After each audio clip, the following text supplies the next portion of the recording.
छत्तीसगढ़ में लोकसभा चुनाव के लिए बीजेपी ने सभी 11 सीटों पर अपने उम्मीदवार उतार दिए हैं, तो कांग्रेस की 5 सीटों पर अभी भी पेंच फंसा हुआ है। बिलासपुर में बीजेपी चुनाव प्रचार में जुटी हुई है, तो कांग्रेस अब तक प्रत्याशी नहीं उतार पाई है। छत्तीसगढ़ में बीजेपी ने लोकसभा चुनाव की तैयारी तेज कर दी है। बिलासपुर में 14 मार्च से लाभार्थी संपर्क अभियान की शुरुआत हो गई।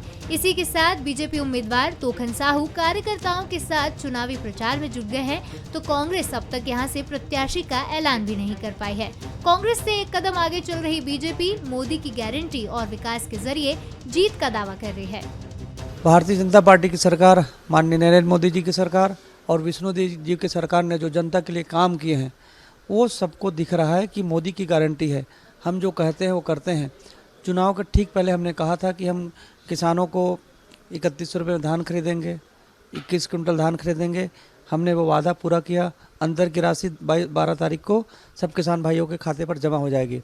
लोगों को विश्वास है, लोगों को भरोसा है कि हमारी आशाओं पर, आकांक्षाओं पर यदि कोई खरा उतर सकते हैं तो वो भारतीय जनता पार्टी है। बीजेपी जहां चुनाव प्रचार में जुट गई है, तो कांग्रेस नेता जल्द ही उम्मीदवार उतारने के साथ ही जोर शोर से चुनाव प्रचार में जुटने की बात कह रहे हैं। कांग्रेस ने 11 में से 6 सीटों की घोषणा कर दी है। कल भी एक लिस्ट आई है, उसमें छत्तीसगढ़ के उम्मीदवार जरूर नहीं है। 1-2 दिनों के अंदर प्रत्याशियों की घोषणा हो जाएगी।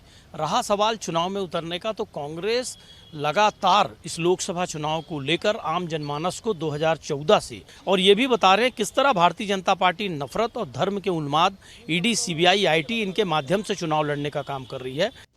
24 के महासंग्राम में एक कदम आगे चल रही बीजेपी कांग्रेस पर मनोवैज्ञानिक बढ़त बनाने की कोशिश में है, तो कांग्रेस कार्यकर्ताओं को उम्मीदवार का इंतजार है।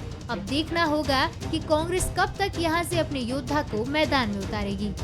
अमन पांडे, बंसल न्यूज, बिलासपुर।